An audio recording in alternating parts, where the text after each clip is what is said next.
A presidente da Comissão Europeia na cúpula do Mercosul, Ursula von der Leyen, já está no Uruguai. Ela participa em Montevidéu da reunião com o bloco sul-americano. É um sinal de que o Tratado de Livre Comércio com a União Europeia está prestes a sair do papel, hein?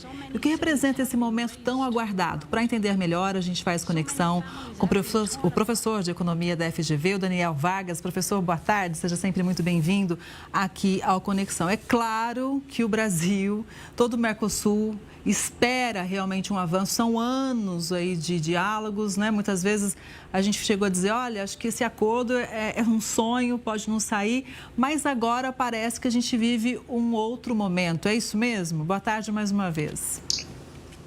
Boa tarde. Eu creio que a sinalização do vento mudou. Durante muitos anos existia, sobretudo na Europa, uma resistência com esse acordo que estava associada a preocupações com o protecionismo, muitas vezes com o uso, nem sempre correto, de ameaças à sanidade ou ao clima que a produção brasileira ou dos países do Mercosul poderia causar. Agora, o sinal na Europa é outro. Eles precisam crescer. E, para isso, precisam abrir espaço para que os seus produtos possam chegar a outros países ao mesmo tempo em que produtos de qualidade, de benefícios relevantes também possam ser consumidos por eles. O comércio, ele tem esse poder, né? Ele converte as diferenças em oportunidades para os dois lados, promovendo um crescimento da economia e também mais bem-estar para as populações dos dois países, ou melhor, das duas regiões.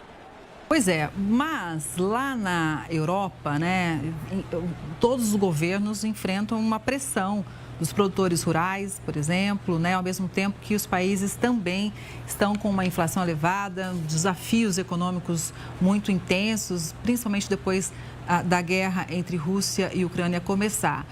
Mesmo com essa pressão interna, será que a gente tem chance realmente de avançar neste momento, dado esses números que o senhor, essas informações que o senhor já trouxe aqui para a gente? Claro que todo o ambiente de crise torna as negociações mais difíceis e os acordos também mais duros. Neste caso em particular, no entanto, eu entendo que esse acordo com o Mercosul poderia ser imensamente benéfico para a Europa. Primeiro porque uma parte da inflação está associada ao preço dos alimentos. Se ela abre mercados para importar alimentos que vêm de fora, mais baratos, isso também gera um bem-estar para a população. Segundo que a Europa está espremida competitivamente em uma pressão terrível, de um lado dos Estados Unidos e de outro lado da Europa.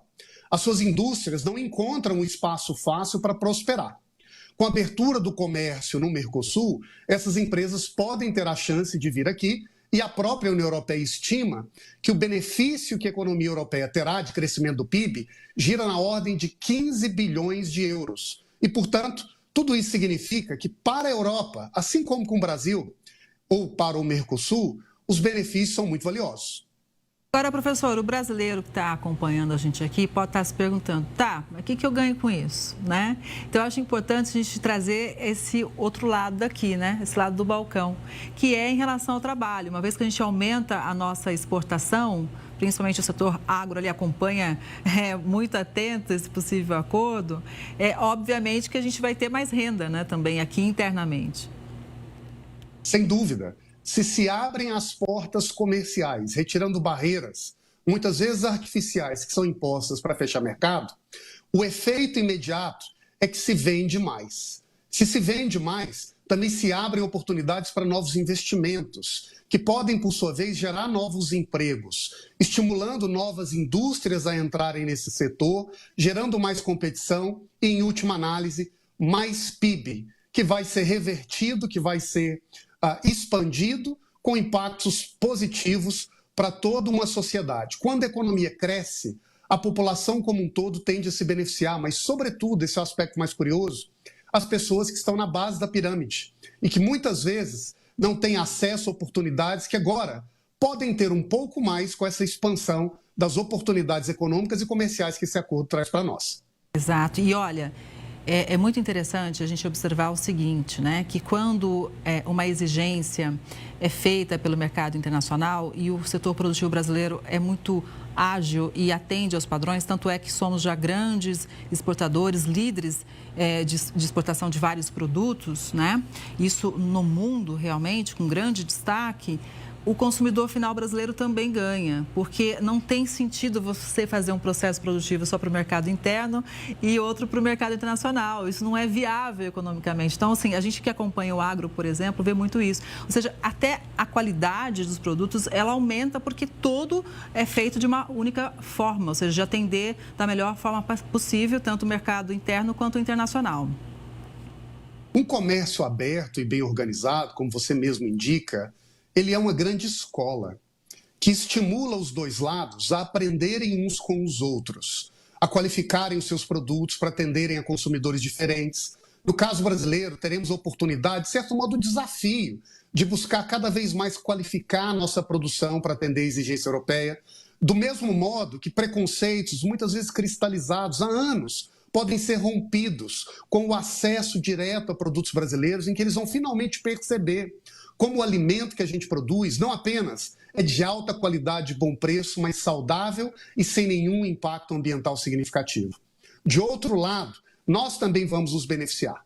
À medida em que a Europa entra no jogo, podendo vender seus produtos com menos restrições, isso significa que o preço dos bens disponíveis para os consumidores no mercado tende a ser mais barato. E uma pessoa que às vezes não conseguia comprar um bem industrial vai poder agora ter acesso a bens que vão satisfazê-la, gerando melhor qualidade de vida em última análise. Então, o comércio tem essa força. Evidentemente, nós estamos agora dando um primeiro passo, que será um passo muito importante para engatar as duas economias da Europa e do Mercosul, criando um mercado gigantesco, 700 milhões de consumidores e abrindo portas para o futuro. Ainda há etapas a serem cumpridas nesse acordo, mas tudo indica que o passo mais importante será dado a qualquer momento com essa formalização da aprovação.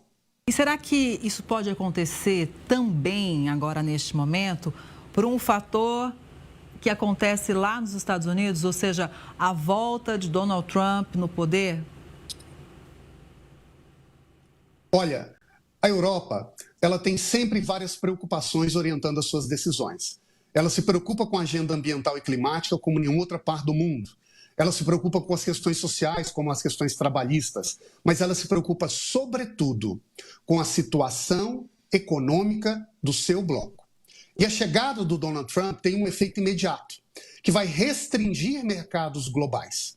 E a tendência, por exemplo, é que alguns produtos e empresas europeias que antes vendiam para os Estados Unidos ou não conseguirão vender para lá ou terão que pagar mais caro para exportar esse bem, minando a sua competitividade e reduzindo, portanto, a sua presença.